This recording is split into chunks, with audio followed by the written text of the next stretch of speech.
বিশ্বব্যাংক ও বুয়েটের গবেষণা বলছে যানজটে বছরের অর্থনৈতিক ক্ষতির পরিমাণ বিলিয়ন ডলার। পক্ষান্তরে যথাযথ পরিকল্পনায় শহরের অভ্যন্তরীণ রেল সেবা হতে পারে সময় ও অর্থ সাশ্রয়ী। কমলাপুরের বিমানবন্দর ছাড়া বেহাল রাজধানীর সব রেলওয়ে স্টেশন। কোথাও কেবল স্থাপনা আছে, যাত্রী নেই, আবার যাত্রী আছে তো ট্রেন নেই। ফলে কোটি কোটি টাকা ব্যয়ে নির্মিত এসব স্টেশনের সুফল পাচ্ছেন না সাধারণ যাত্রীরা। রেল সংশ্লিষ্টরা বলছেন, সঠিক পরিকল্পনায় ঢাকার স্টেশনগুলো সক্রিয় করলে অভ্যন্তরীণ রুটে যাত্রী ও পণ্য পরিবহন সহজ হবে।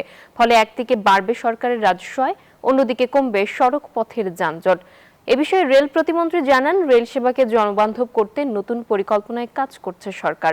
বাকিটা রিশাদ হাসানের প্রতিবেদনে। প্রাণহীন রাজধানীর ক্যান্টনমেন্ট রেল স্টেশন। অবকাঠামো আছে কিন্তু কোলাহল নেই খুব একটা। ঢাকা কলকাতা ঢাকা মিতালি মৈত্রী এক্সপ্রেস ট্রেন চলাচলের জন্য কাস্টমস অফিস সহ এই রেল স্টেশনে মূল কার্যক্রম বন্ধ প্রায় 2 বছরের বেশি সময় ধরে। সূচি অনুযায়ী এই স্টেশনে অন্তত 12টি ট্রেন থামার কথা থাকলেও বর্তমানে থামে মাত্র 2টি কমিউটার ট্রেন। বুকিং কার্যক্রম চালু থাকলেও নেই সেবাগ্রহীতা। ইন্ডিয়ান গাড়িটা আপনার ওই যে সরকার পতন হওয়ার আগে থেকে জ্ঞান শুরু হওয়ার আগে থেকে বন্ধ হয়ে গেছে, আর চালু হয় নাই। এই সম্পদ একবারে অচল হয়ে রয়েছে এখন।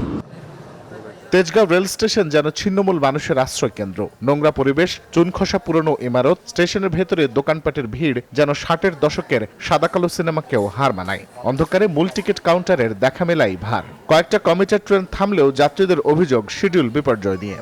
কলাকার ট্রেন যেগুলো আপনার নর্মাল ট্রেন যেগুলো আছে এর অবস্থা ভয়াবহ খারাপ। ট্রেনের সুবিধাটা যদি বাড়ানো হয় তাহলে সাধারণ মানুষের আসলে সুবিধা হবে।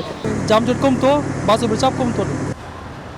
অভ্যন্তরীণ এসব রেল স্টেশনের অবস্থা এতটাই খারাপ যে কিছু স্টেশনে প্ল্যাটফর্মের বদলে যাত্রীদের অপেক্ষা করতে হয় লাইনের উপরে দাঁড়িয়ে। ট্রেনে উঠতে হয় জীবনের ঝুঁকি নিয়ে। আমি বসবো বা এসে আমার অপেক্ষা করতে হয় ট্রেনের জন্য, বাট এখানে তেমন কোনো ব্যবস্থা নেই। সেবার মানটা ওরকম থাকে না, অনেক সময় ট্রেনের বগিতেও কারেন্ট থাকে না। কোটি কোটি টাকা ব্যয়ে টঙ্গী থেকে কমলাপুর তথা ঢাকার অভ্যন্তরে তৈরি করা হয়েছে cantonment rail station, Banani, Tejgaon rail station, Phulbaria rail station ও গ্যান্ডারিয়া রেল স্টেশন। এসব নির্মাণের মূল উদ্দেশ্য ছিল ঢাকা ও এর আশপাশের শহরতলি এলাকা থেকে মানুষের অভ্যন্তরীণ যাতায়াত সহজ ও সাশ্রয়ী করা। অথচ সেই স্টেশনগুলোরই আজ বেহাল দশা। উপায়ন্তর না পেয়ে সাধারণ মানুষকে নির্ভর করতে হচ্ছে সড়ক পথের উপরেই, যেখানে তীব্র যানজট আর ভোগান্তি। মেট্রোর সাথে এলআরটি ফিডার হিসাবে, তার সাথে সার্কুলার রেল, যাদের শহরের মধ্যে কাজ নাই তাদেরকে ডিসেন্ট্রালাইজ করা, তার সাথে আমার যুক্ত হবে কমিউটার রেল, যেটা আমার শহরতলিতে যাত্রীদের নিয়ে যাবে। এইভাবে যদি একটা নেটওয়ার্ক তৈরি করা হয় তখন দেখা যাবে ঢাকা শহর ডিসেন্ট্রালাইজ হয়ে গেছে, সড়কের উপর চাপ কমে গেছে। রেল ও সড়ক পথের তুলনামূলক বিশ্লেষণ করলে দেখা যায় টঙ্গী থেকে কমলাপুর রেল স্টেশন পর্যন্ত দূরত্ব 20 কিলোমিটার। একটি কমিউটার ট্রেন এক ট্রিপে 1500 যাত্রী বহন করতে খরচ হয় 11,500 টাকা, সময় লাগে মাত্র 30 মিনিট। একই সংখ্যক যাত্রী পরিবহনে বাস প্রয়োজন হবে 30টি, খরচ 19,665 টাকা, যা রেলের চেয়ে 8,165 টাকা বেশি।